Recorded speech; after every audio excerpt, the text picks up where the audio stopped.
In this video, I'm going to show you how you can respond like a high-value man when your wife wants a divorce. Or if she just says she's not in love with you anymore, she just wants to move on. Or if she says, I don't want to take care of anybody, I just want to take care of myself. Or if you find out that she's cheating.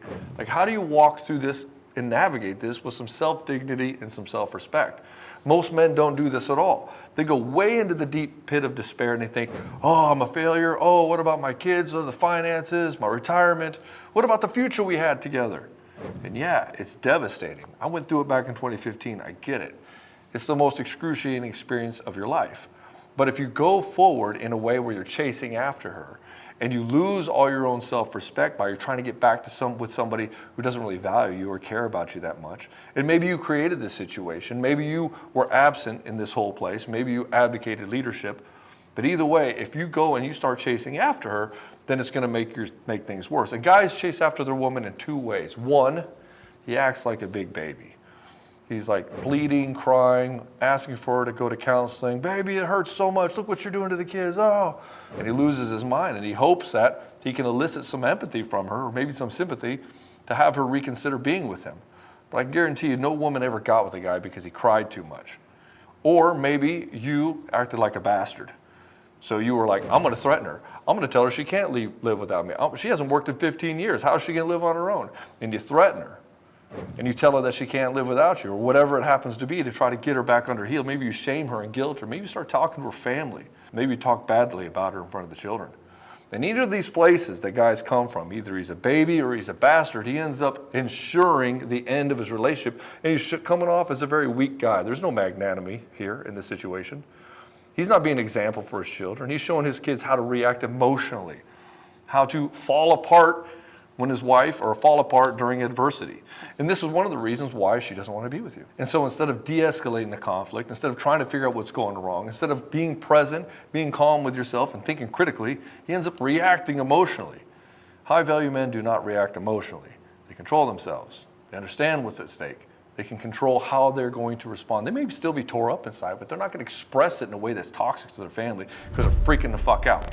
My name is Ed Baxter, and I help guys in betrayal situations. I've coached thousands of men. Tens of thousands of men have come through my doors in one form or another. I've had over 3,000 guys come through the Betrayed to Badass program. And that's what we do. We'll get you to that place where you make the right decision for you and your children. And so, as you can tell, the first thing you have to do is stay calm. You have to depersonalize the situation the best way that you can. If you can depersonalize it, and I was telling my son this last night, he was dealing with a manipulative teacher. And I said, just because she says this stuff and she's trying to make you feel guilty doesn't mean you have to feel guilty. Just because she's accusing you of something doesn't mean you have to accept the accusation. You can just say, oh, she's having a moment. She's having something going on. Her experience for her is real. And it's not something that you have to fix or correct. And most guys, if you're in this place of being weak and abdicating leadership in a relationship, you're going to think that your wife's emotions are your problem. You're going to think that I am there to make my wife happy. You were never there to make your wife happy. You're there to be a sounding board, like what's going on with her, hear her, see what's happening. And then from that place, maybe you can come to a solution. But most guys get defensive in this place. They get completely defensive. And so he tries to correct the record. No, it's not like this, and you're wrong, and I don't understand.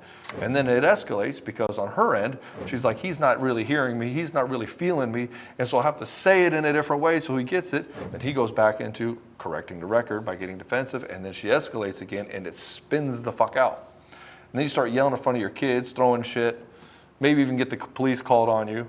You're like, well, I would never hit my wife. Well, it's like, well, she doesn't know what's going on with you because you're starting to act like an unhinged maniac because you can't stay calm and you can't stay centered. And what's happening is your whole foundation of your own identity has been ripped apart from you and you don't know how to scramble to get anything right. So depersonalize it.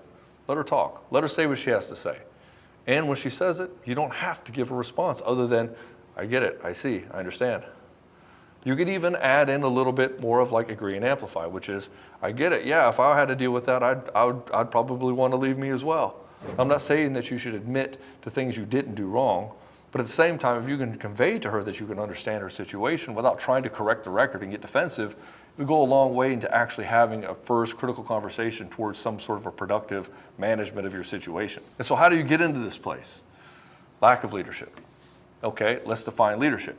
Most guys fall into two camps of either abdicating leadership or being completely absent. And so let's break that down. What does that mean?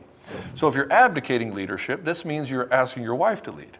which means that you're not leading at all. Usually this comes from guys who have a lot of nice guy tendencies. And I say nice guy tendencies in the way that I don't really want to take charge of my life. It's easier for my wife to just make the decisions. It's easier for my wife to make all the plans. And I can just say, happy wife, happy life. I'll sit there and try to manage her emotions, try to make her happy, buy her gifts, do favors, whatever is required to try to make her feel super special, not a pedestal, and that she's a princess and a queen. Now, on one hand, this sounds nice. Society tells you to do this. But on the other hand, you've abdicated leadership to your wife. And on your mind, you're like, yeah, I want her to be happy, so I'll give her whatever she wants. I'll be whoever she wants me to be. I'll listen to all her problems. There's nothing wrong with listening to her problems, but when you give all the leadership to her, you're abdicating it.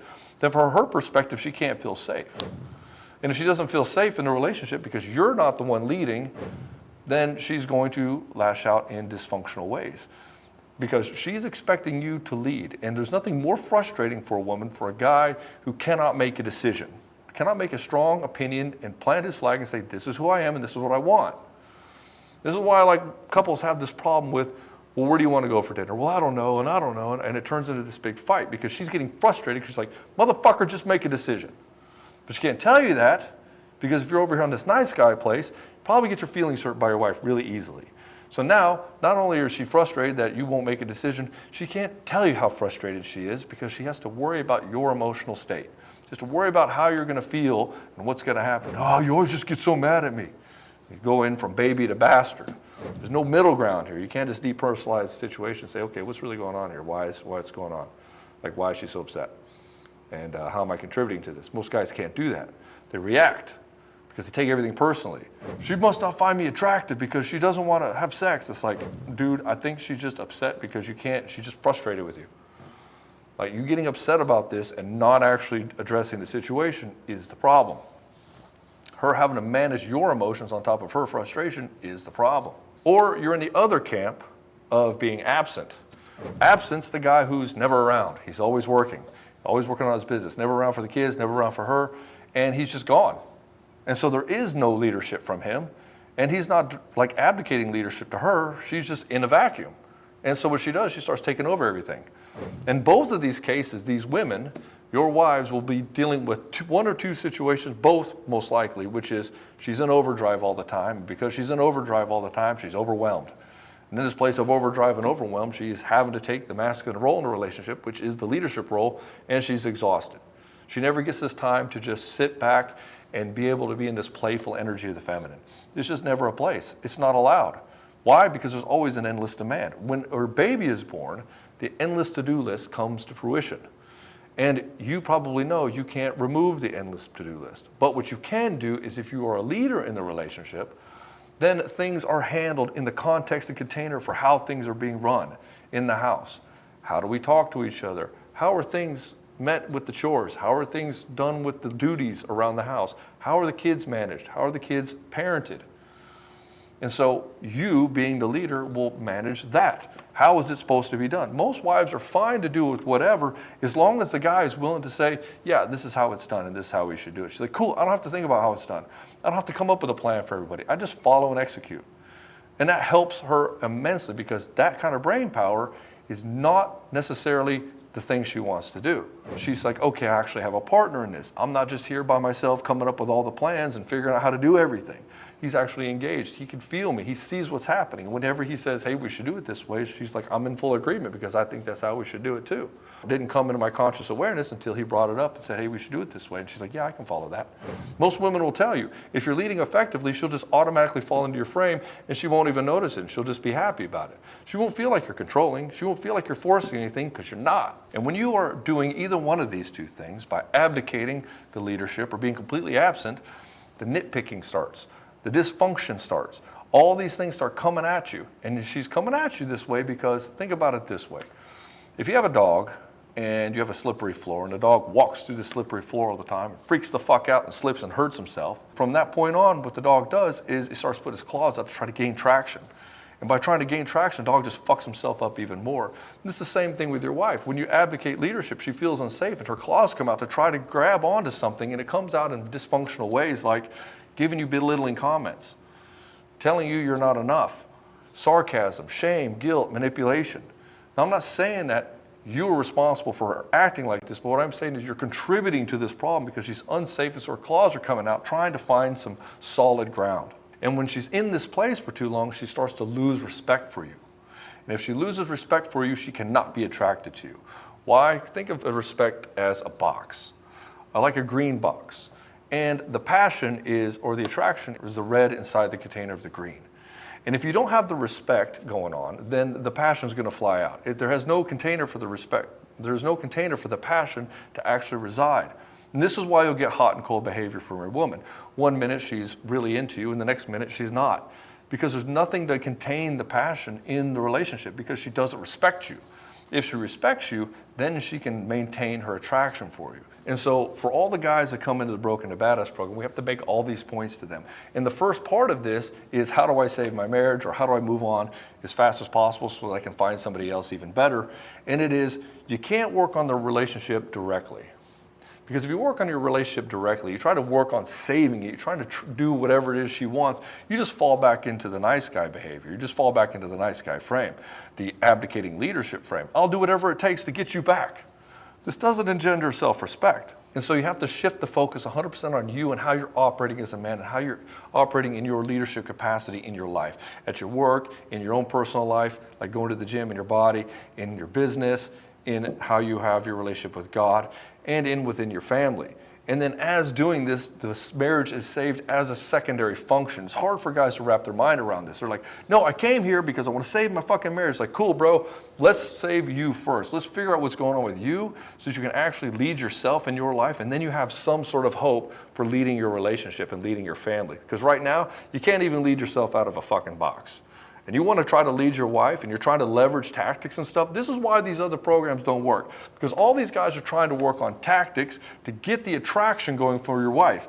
But again, if the respect isn't there, the attraction goes out the fucking window. So if you want to actually have your woman be able to be attracted to you, you have to bring this container of power, respect, and leadership in first. This is what we fundamentally work on in the Broken to Badass program from day one. How do we get emotional self-control so that when we do bring this frame of leadership, you don't sink and crumble under all of her attacking you, telling you you're not enough, and just telling you like, yeah, who am I going to lead you for? Yeah, she's not going to give you the crown. Why would she give you the crown? You've been fucking it up for years. Now you're going to come back and say, okay, baby, I'm the one in charge. No, you're not. You're going to have to prove yourself through a few series of challenges, and she's going to test the hell out of you.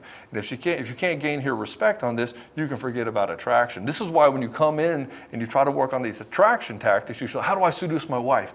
And they start telling you, well, go and spend more time together and go on dates. And then you go on dates and then you fight the whole fucking time. Why? Because she doesn't respect you at all. And so because she doesn't respect you, she's not going to fall into your frame. She's not going to fall into love with you again. Why would she? She shouldn't. Because you're not self-respectable. You're not respecting yourself. If you're not handling yourself, you can't lead yourself properly, you cannot lead your wife, you cannot lead your family, and you cannot lead your teams. And oftentimes we get these entrepreneurial guys coming into the program. They're like, everything that I do in business doesn't work at home. Yeah, because your wife can see all your faults. You can hide all this shit from your coworkers. You can hide all of this from your clients. You can hide all of this from your stakeholders. But you can't hide it from your wife. She sees into you. She sees all the bullshit that's going on. You can't hide from her. That's why it doesn't work. All those tactics you use in a business aren't going to work in your relationship. So if you want to turn this around quick, get your anxiety in check within a few days and get on fire and get your leadership back on track within a couple of months, click the link below and set up a call and see if you qualify for the Broken to Badass program. I'd love to see you inside, brother. If this video has been helpful for you, hit the like button, obviously subscribe, and I'll see you in the next one.